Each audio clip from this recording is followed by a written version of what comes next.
हिंद महासागर में जिस तरीके से चीन लगातार अपनी ताकत बढ़ाता जा रहा है, भारत के लिए बेहद जरूरी है कि वह भी अपनी ताकत बढ़ाए। इसे ध्यान में रखते हुए भारत ने 6 पनडुब्बियों के निर्माण को मंजूरी दे दी है। जी हां, भारतीय नौसेना को P-17 इंडिया नामक प्रोजेक्ट की मंजूरी रक्षा मंत्रालय से मिल चुकी है।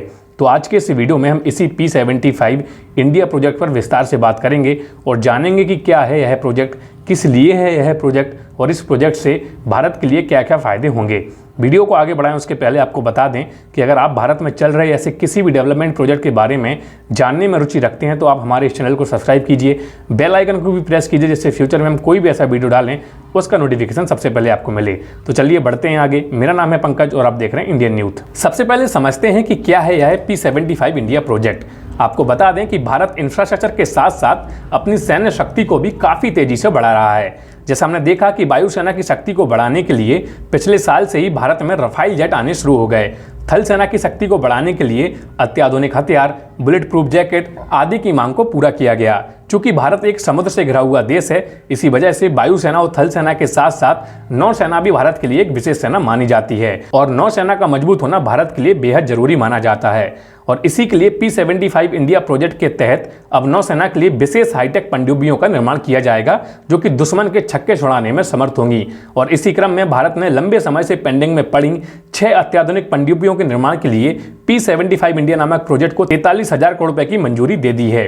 खास बात यह है कि ये सारी पनडुब्बियों का निर्माण हमारे भारत में ही होगा और यह परियोजना भारत के लिए बेहद अहम मानी जा रही है। ऐसे प्रोजेक्ट्स को लेकर भारत के कई लोगों के मन में बहुत सारे क्वेश्चंस और बहुत सारे डाउट रहते हैं। कई लोग तो यही भी कहते हैं कि भारत को अभी इन सब की क्या जरूरत है, अभी तो महामारी चल रही है और इन सब पर पैसे खर्च करने की जगह भारत को फार्मा इंडस्ट्रीज, हॉस्पिटल्स आदि पर खर्च करने का ज्ञान ऐसे लोग देते हैं। तो आइए अब समझते हैं कि क्या वास्तव में भारत को ऐसे प्रोजेक्ट्स की जरूरत है या फिर नहीं। देखिए, जैसा कि भारत और दुनिया के कई सारे देश जानते हैं कि चीन की मंशा ठीक नहीं है, वह दुनिया को अपने तरीके से चलाना चाहता है और उसी में पाकिस्तान भी उसी के साथ है और ये दोनों ही देश भारत के घोर विरोधी देश हैं। अब नौसेना की ताकत के मामले में हम इन दोनों देशों के मुकाबले कितने मजबूत हैं, मुझे लगता है कि यह जानकारी आप लोगों को पता होना चाहिए। तो आपको बता दें कि चीनी नौसेना लगातार हिंद महासागर में घुसपैठ कर रही है। अंडर वाटर क्षमता के लिहाज से भारतीय नेवी को अपनी क्षमताओं को बढ़ाना बेहद जरूरी हो गया है। चीन के पास दुनिया की सबसे बड़ी नौसेना है, उसके पास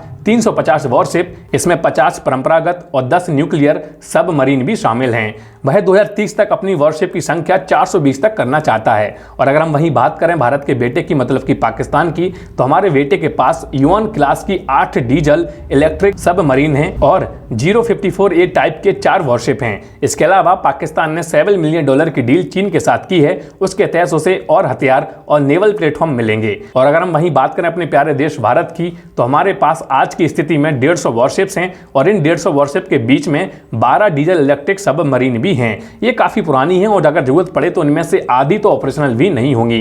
भारत के पास 2 न्यूक्लियर सबमरीन भी हैं जिसमें INS अरिहंत और INS चक्र शामिल हैं और ये दोनों न्यूक्लियर सबमरीन रूस से लीज पे ली गई हैं। अभी तक इस वीडियो के माध्यम से आप इतना तो समझ गए होंगे कि भारत को नौसेना की शक्ति बढ़ाना कितना जरूरी है। अब हम आपको यह बताते हैं कि ये जो नई सबमरीन है इनकी क्या खास बात होगी। देखिए, आपको बता दें ये AIP यानी कि एयर इंडिपेंडेंट प्रोफेशनल सबमरीन है। इसका फायदा ये है कि ये डीजल इलेक्ट्रिक सबमरीन की तरह बार बार समुद्र से बाहर निकलने की इनको जरूरत नहीं होती, यानी कि एक तरह की स्टेल्थ सबमरीन होंगी।